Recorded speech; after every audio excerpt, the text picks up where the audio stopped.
Welcome to the Tintin podcast, where we explore the adventures of Tintin, one story at a time. Whether you're a long-time fan of the books, or you need just discovering the world of the boy reporter, this is the place for you. We'll be taking a deep dive into Hergé's iconic series, unpacking the stories, art, historical context, and everything else that makes Tintin a global phenomenon. Each episode will explore one of Tintin's adventures in detail, with plenty of trivia scattered right through. I'm Varun, and today we're heading deep into the Andes in a sweeping adventure filled with ancient temples and a race against time to save Professor Calculus with Prisoners of the Sun. We have a full house today. A welcome back to Guillermo from the last pod, who mentioned that growing up, it took a long time for him to pick up this book after the 7 Crystal Bowls. Yes, that's the one I bought first, and I couldn't buy the Prisoner of the Sun for a while. Nevertheless, thanks for being a common link in this 2-part adventure. I'm very happy to do so, and actually very, very happy to work on these 2 albums. Likewise, alongside we have a couple of familiar voices in Louisa and Maya. Hey everyone. Hello again. Ardent listeners to the pod also remember Monisha from the Crab with the Golden Claws. Hello everyone. Been a while, but love to be back. And when I began the series, I confess my ideal wish list included having a Russian for the Soviets pod, a Congolese for the Congo pod, and so on. Due to scheduling and rostering, we couldn't even have an American for the America pod, so I'm glad we can finally introduce a speaker from the land where this adventure is set. A warm welcome to Martin from Peru. Oh, thank you very much. Happy to be here. So Martin, let's hit the ground running, shall we? It's a question I asked in the last pod as well. Why does Hergé dispatch Tintin to South America so often, and under the Peruvian sun in this case? Well, I think I've heard some of the other discussions that other people in this group had. I think they might have put it even more eloquently than me. But for me, it was just a simple fact of he wanted to get away from Europe. He was writing this in 1940. He started writing in 1943. There's a certain exotic nature to South America that, he'd never been there. He was thinking of maybe going there, but he hadn't been. And Peru specifically, because it's home to one of the original civilizations. You talk about the Mesoamericans, the Central Andean Highlands, Egypt, Mesopotamia, Indus Valley, China. These are the big, really, old, original, complex civilizations. So Peru specifically, I think, has that little bit of that mystery of that ancient, that like all of the South America will have some exoticness and beauty to it, but Peru within South American context specifically adds that one extra factor as well. Also, Monisha, Peru is a real country and not a fictional one like how the San Theodoros and Nuevo Rico were in the Broken Ear. Yep. What was interesting was exactly what he did there. I think Hergé explores virtually every continent, even goes just kind of the polar, I guess the Arctic and things of that nature. But within South America, given all of the diversity, I feel like he started off setting up those banana republics with his first book in South America, and then he maybe got a bit more brave. He used that to frame his political satire. He moved on to kind of more respectful portrayals, which I'm sure we'll delve deeper into further into the discussion within Preserves Its Done. So I actually think it was a very clever play by him to explore some of these political themes. Political instability, exploitation of cultures, critiques of imperialism, and also just Western colonialism as well, using actual kind of a place like Peru. It's really interesting because you do see how he evolves. Especially, I wanted to point out that I was hoping that he returned to South America this time around to make up for the Broken Ear, because he had done so many jungle scenes that were just green, and here he properly lushifies everything, and it's really, really nice. So I like to pretend that it's because of that, or there's like an innocuous focus, like his enthusiasm for Incan heritage, the colorful culture, biodiversity, the climate. Because if I dwell too much on it, then I start to wonder if he shares anything with the Nazi sympathizers who are fleeing from Belgium to Argentina around the same time. That's a little awkward for me to think about. So I like to imagine it's so that our populist usurper Haddock can curse a fun blue streak with the wildest of animals, plants, and landscape hazards, and getting bile sprayed by llamas. I like to think that's why we're in South America. Always works for a great start, middle, and end is Haddock, so let's roll with him. Guillermo, we're not quite yet at the stage where Haddock resists joining Tintin in his escapades, does he? Yeah, I think he has only himself to blame. In any case, he's the one that jumps to the rescue. He's the one that decides to abandon his semi-retirement. He was himself just trying to mold into this new sort of bourgeois landed gentleman lifestyle, and then he goes ahead. Of course, this is not the worst he'll have, and we get it in this adventure. This is actually a very long adventure in contrast with the Seven Crystal Balls. It takes a few weeks, if not months. We don't know. We're not really sure how long it takes, but in any case, it's much more tiring and hard on them than the rest. And he hasn't seen anything yet. Calculus will take him to space in the future. So I think yes, he's starting to regret, but he has only himself to blame. He's following his heart, and well, that's what friendship does. Indeed, space is the limit. Yet a far more evolved haddock than the one you saw on your first board, Manisha. Oh yeah, absolutely. I think it's one of the few books where alcohol is not a large element indeed of his comedy, if you may. It's maybe a sign of growth over the books, but he still does end up in quite a few dastardly situations, unfortunately. I mean, I remember sort of using some of his quote unquote profanity or his language as a kid growing up because I always found it amusing. And so this book particularly kind of, gave me quite a few words or phrases, if you may. I think for me, it's what Guillermo said, right? It's how you see Tintin lead with kind of brain. Haddock really leads with heart, and that starts getting more and more kind of profound and obvious as we go over the books. And it's, I mean, this book is no exception to that, I guess. Tintin leading with his brain, Maya, and jumping to arguably the most controversial aspect of this book. Is that why he refused to share details around Operation Eclipse escape with the captain? I think he judges the captain well. Captain Haddock is pretty transparent. So if he had told Haddock, I think Haddock would have changed his behavior absolutely and could have caused suspicion or even blurted it out in front of someone. So I think he kept it a secret because he didn't really trust Haddock to keep it to himself. That's just my take. Bit of a downer because I barely saw the eclipse coming myself. Did you, Manisha? Nope, very much in the dark, just like you were. I actually thought they would have escaped through the bars when Haddock broke through them. It felt like almost Hergé was showing which camp he's on, which is that science wins and the way they won with the eclipse sequence, etc. So, yep, definitely surprised me though. And Guillermo, you have the inside scoop on this. Yes, apparently most Tintinologists argue that Hergé didn't know how to end the story, and he was stuck. If they actually managed to get out of their cell, they would have left Professor Calculus behind. He couldn't go around it, so he took the help of journalists and famous pseudoscientist Bernard Heuvelmans, Franco-Belgian author who provided assistance with the script, and he paid a large sum for that assistance over a few years after the edition of the Tintin of the album. So this helped him to get this ending. Of course, this ending also lifts from a apparently famous adventure novel from Gaston Leroux, a French adventure author of the beginning of the 20th century, L'épouse de Soleil, the wife of the sun.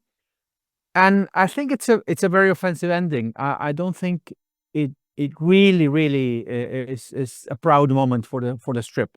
Hergé himself was not a fan of this ending. Louisa, assuming that's the first time you're hearing that backstory, that is, what's your snap reaction to that? Yeah, I was definitely so Guillermo, thank you for sharing that tea because that backstory just makes it all the more frustrating, especially the major hemispheric errors. I feel like I really put a lot of faith in Hergé to be correct, especially geographically, as best as he can with all of his made up places. And that's just incredibly frustrating. And I don't think I'll ever be able to read this again without watching how the sun goes the wrong way. That's really frustrating. As a kid, that scene was different because I put my trust into Tintin and I recognized his actions as those of a person with the knowledge others lacked. Like, so I kind of figured out that he knew that they were saved. So and I found the ultimate reveal exciting. Although I remember even as a kid, I found it a bit pat to imagine that that perfect escape from death would be found in this little scrap of newspaper that he happened to see. And but yeah, I will say overall, it downright offends me, the eclipse, because obviously the implication that these white men with their press releases would know more than the Incas was very offensive to me. Similar to how Tintin successfully racially stereotypes Indians, sorry, with big quotes, throughout this entire issue, to find the criminals who kidnapped his friend. Really uncool of him, honestly. Martine, I saw you nodding along, and I'm going to put you on the spot there. If you didn't like it either, why don't you give us a better ending? Oh, I don't know. I actually, somebody mentioned getting to go from the fence and then having to climb down a mountain face or something. That would probably be pretty interesting. Who knows? Maybe Haddock makes friends with the llamas after all, and they end up tying a rope to them and they pull them down somehow. That would be an interesting way. I was waiting to properly bring up the llamas, actually. Have Guillermo, you ever run into any of them? I've had interactions with llamas similar to those of Captain Haddock, but those were Colombian jet llamas, not Peruvian llamas. So I will. Those are nice. The Colombian llamas are nicer than the Peruvian llamas. Well, I've been to Peru. I haven't met Peruvian llamas, but in any case, they're very haughty animals and very very dignified animals, and in his depiction, actually, it shows them in a sense respectfully. I mean, Haddock doesn't suffer them gladly, but still, it's actually accurate in the way that they defend themselves. Did anyone notice the change in their expressions? Like the first one, which looks like really annoyed, it's arrogant, and the last one, the poor thing on whom Haddock avenges himself, it looks really confused and sad. So for me, that's the highlight with respect to the animals. Oh, he does look so sad. Louisa, your take on the wildlife overall? Lots to see in this adventure, but you loved it. Oh, yeah. And as a kid, I loved the tapir representation because you don't see tapirs very often. And I was a little animal nerd kid, and I really liked that the guide is Dorino. What's his name? Zorino, right? Zorino, yeah. Little guy.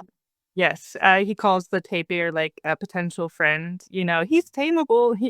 But I find it very awkward because there are no actual crocodiles in Peru. And it looks like Hergé drew up a mess of alligators because they have broad snouts, and the only thing that could be would be a caiman. The caiman is the actual native crocodilian of the region, so that didn't make sense to me. And yeah, I already mentioned how the rehash of Congo and the waste of ammunition and way Tintin is just blasting away animals. It feels like a cheaply dramatized way to assert that the jungle is dangerous, at the expense of learning how to, instead of learning how to better evade and respect wildlife. And the last thing I'm going to argue as an animal nerd is that as someone who's been vomit sprayed by llamas, which is their defense, he makes it look like it's a refreshing gush of water, as spoofed by Haddock at the end. But I guess drawing it like the regurgitated plant matter that it is would have been unnecessarily disgusting if realistic. So, whatever. So a hit and miss on the wildlife, but I'm sure we can all agree that the action scenes across the story were all hits. Plenty to choose from too. My favorite one is Tintin diving into the ocean to hoist himself aboard the Pachacamac. What do you think about that one, Guillermo? Well, even Captain Haddock is impressed himself. I mean, Tintin is diving in the dark outside of Callao, and well, I think it shows Tintin at his best. He's resolute. He's fortunate. He's strong. He's daring. he goes above and beyond for his friends. So it's Tintin in a nutshell, and in this very small trip. And it lends itself to a very funny sequence in the original run of the strip in the Tintin Journal. It has a deal with a cat, which is a bridge in the album, but it's a very, very funny aside. I mean, it is an action sequence. There's the tense moments with the sailors, and then this brave this funny aside with the cat. But I think my favorite sequence are the action sequence in the album are the train sequence, the train car scare in pages 13 to 16. And the scene with the Amazonian caimans, which actually reminded me of many, many scenes in literature. I mean, every single jungle novel in South America has a scenes with a fight with caimans to the death. So it was very evocative for me. How about you, Maya Manisha? Mine is a little unpopular one, I think. I think my favorite scene is when Tintin discovers, the hidden entrance after falling into the waterfall. So for me, that's actually a very subtle and it has a very cinematic effect to it, to be honest. So there's real danger. Tintin could have died, but what follows is pure awe. There's a blend of tension and revelation, but at the same time, it's not about running or, fighting. It's about plunging into this mystery. So it has a classic motive for me, in fact, that the hero must descend somehow into the darkness or, actually fall to discover himself at the heart of the story, which is the Inca temple. So yeah, mine is a different choice. So I mean, well, I definitely appreciate kind of Tintin going back for Snowy, and that whole train sequence. I also particularly enjoyed actually Captain Haddock literally snowballing into the pursuers. And Tintin's comment following that, saying that his guardian angel has a full-time job. I think it's one of those references for us kind of readers who keep, wondering how they keep getting out of these situations that Hergé does mean to make them kind of funny and satire. Louisa, I'm going to guess your favorite one has an animal in it. I was leaning toward the runaway train car because it's such a white knuckle ride, and obviously he goes back for Snowy, the most important part of that. But I think nothing beats using an Andean condor as a helicopter because who can say that they've done that? He certainly has not done that in any other issue. But when I was a kid, I think that the passage through the waterfall was also probably my favorite moment. And there's also no drama quite like when he's reviving his dead-faced friend after the avalanche. That's pretty crazy.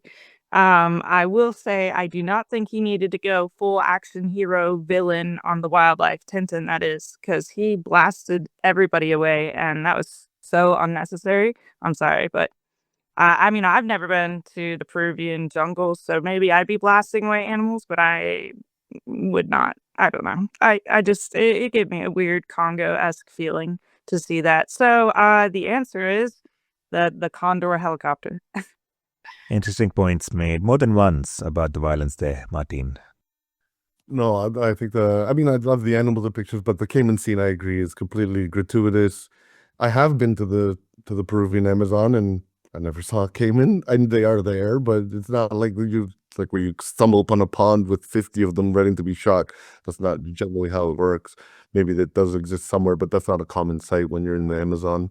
The howler monkey was great. A short little appearance by the howler monkey. The condor, of course. There's not a lot of animals up there. When you go to the Altiplano, the highest parts of the mountains, which is what they were crossing when you get to those snow-capped places, there's just not a lot out there. Unfortunately, the Andean spectacle bear was not accurately depicted, and it's not a very common or famous animal, despite what Paddington has, brought to the world. So I thought he got a lot of the big ones right. The Andean spectacle bear just made a little appearance, and for it being inaccurate, also not a fan of that scene. But I love the tapir, even the anaconda was a cool scene. The howler monkey. So overall, I was happy with the animal depiction, but hit and miss once again. And outside the animals, from the landscapes to the people and the culture, was it all accurate enough for you? So yes and no. There's a clear effort by Hergé to do research and portray it accurately, right? I think that that comes along clearly. He's working on limited sources. I believe he's never been there. So, it's a hit and miss. So I'll just mention a couple things. On the first page, the very first image is an inaccurate map of Peru. I actually learned doing some research here that the book in Peru was banned for a while because of that map. It ceded some territory to Ecuador. But on the first page, they mentioned Pisco being the national liquor of Peru, which no Peruvian should admit this, but that is also a debated topic. So we lose a little territory, but we get Pisco as unequivocally Peruvian. I'll take that bounce. In terms of the landscapes, the scenery, the dry pampas, the glaciers, the jungle, I think that's all pretty well. I did notice one thing in the story. They go from highlands to jungle back to highlands. Not really something that's very possible in Peru. You generally you have the 3 cordilleras, the 3 mountain ranges, and then the jungle. You wouldn't continue and then find another, like a temple. The Incas and all these kind of indigenous mountain Serrano groups were all in those original 3 cordilleras. Also, I think the textiles, were pretty accurate. Colors was a bit off at times, but I think Hergé was not a color specialist, so in terms of the look was right.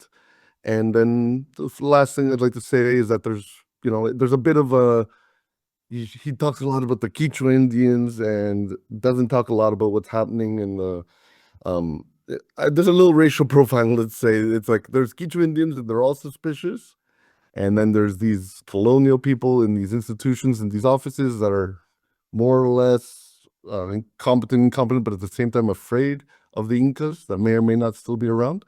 I think it's a bit of a weird dynamic there. But then he also does humanize as he calls them, Quichua Indians. He helps them. He has friendships with them. They show mercy on him eventually. They help each other. So I think there's, some othering there, but also some humanizing, as Hergé at this period is already doing, right? He kind of works from stereotypes, but he also does some work to humanize them. Guillermo? I agree with Matthew that the geographically is actually the richest part of the album. The depictions of geography, aside from the route, which we don't know, we don't follow in the map, is actually pretty accurate. Of course, the map has another set of issues. The map in the first vignette, in the first panel, shows the Guyanas blended in South America. And there's no San Theodoros and Puerto Rico. And they disappeared from the broken ear to this end. But in terms of culture, I think it's a missed opportunity to show the variety of South American culture in a way that is not too exotic.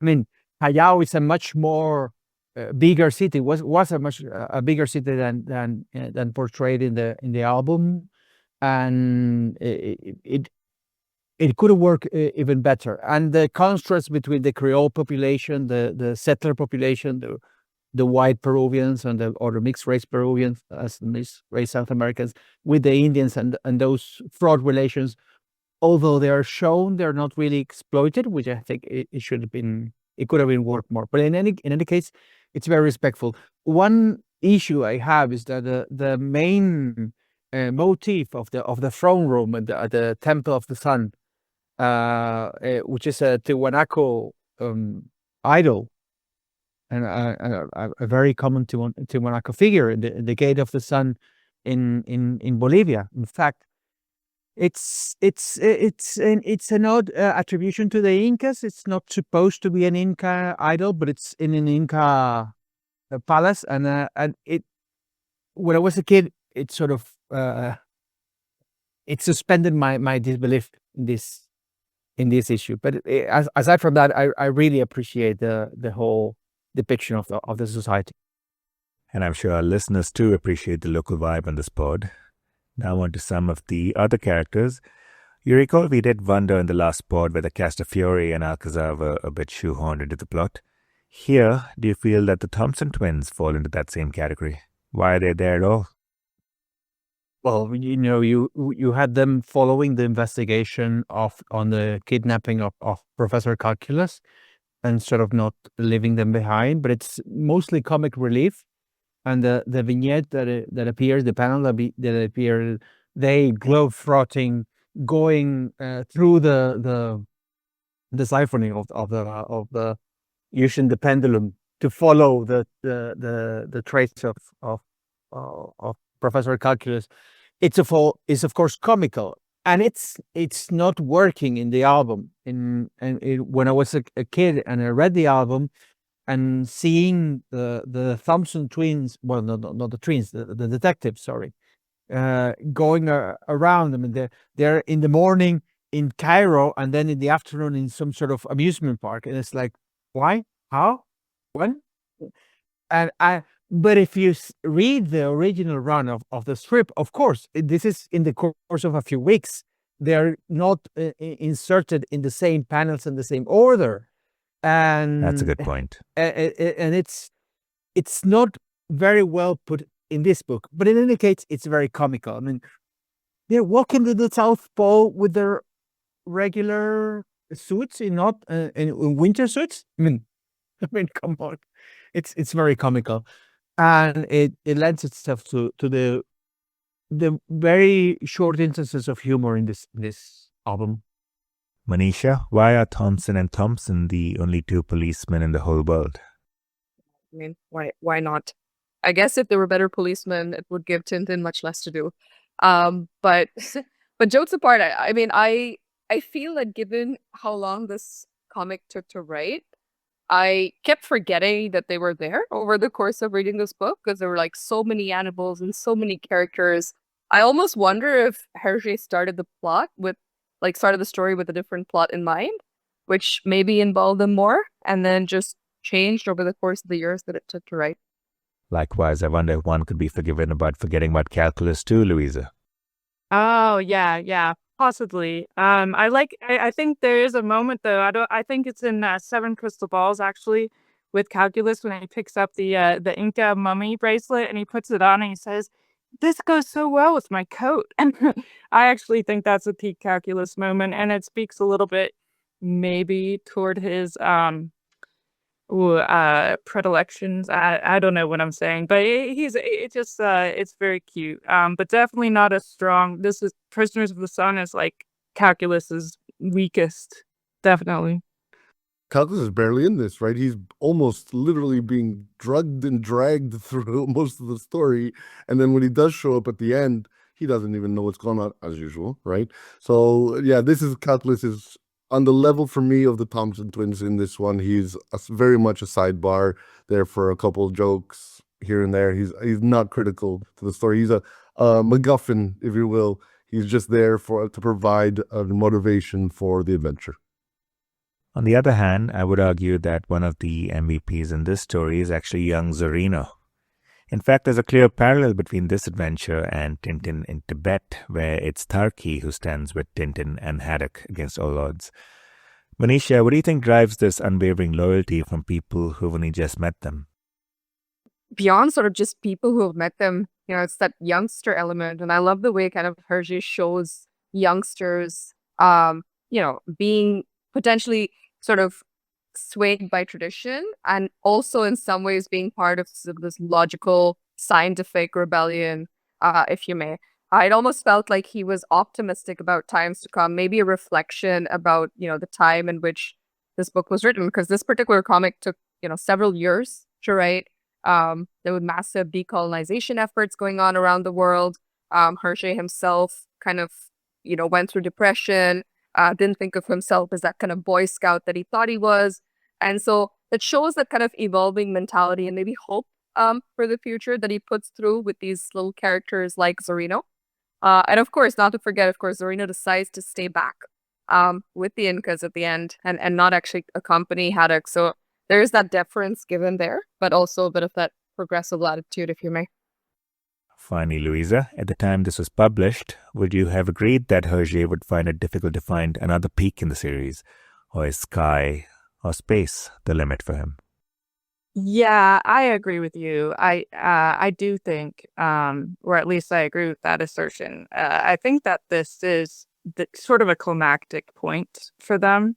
It's peak Haddock, as I said, and I think it's also probably peak Tintin in some ways, at least as far as his confident manliness or his handling of weapons? Does he even discharge a gun as much or hold it as much until flight 714 or ever, you know? So I think it makes sense why after a peak like this, the limit then becomes, of course, the cosmos, and why we see the captain get so weary after this too, because it's such a crescendo. One would be forgiven for thinking that things might slow down afterward, including the captain. So everything after this, after Prisoners, feels like a bonus to me, honestly. And Captain Haddock probably thought that this adventure and all of his enthusiasm earned him some retirement, but no. Not to eclipse our episode, but we have some fan questions for y'all. Monisha, at one point, either Peter Jackson or Steven Spielberg himself were planning for Prisoners of the Sun to be a sequel to 2011's The Secret of the Unicorn. A listener wants to know how that would have worked, considering Prisoners is a sequel to another book. I mean, I would guess it's hard to really put any one of ourselves into the shoes of these guys. But given what they did previously, my thought is they wouldn't have kept the 2-part arc. Probably just made it a standalone movie, which seemed to be the way they were looking at Tintin anyways. Louisa is a fan of all movies Tintin, tongue-in-cheek, of course.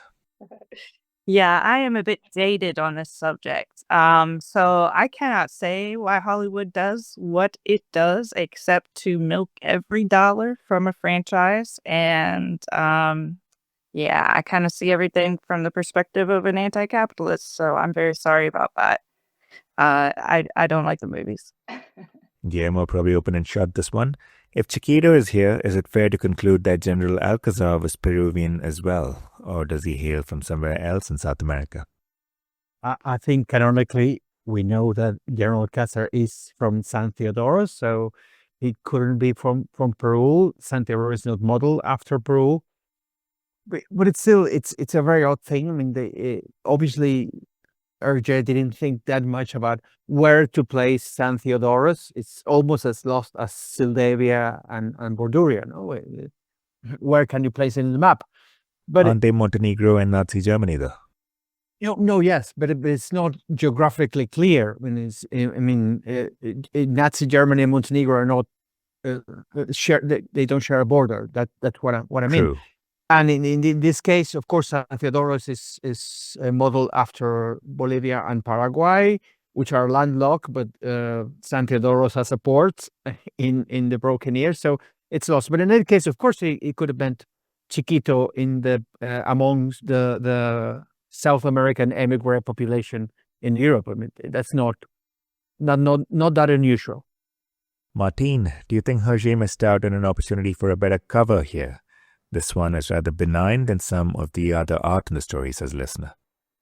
I like the cover. I don't think it's that representative of the story. It's very static, but it is representative of some mystery and some exoticism, right? It's all these mummies, these artifacts. They're in the temple. What's going to happen? The mummies don't figure in the story at all, actually.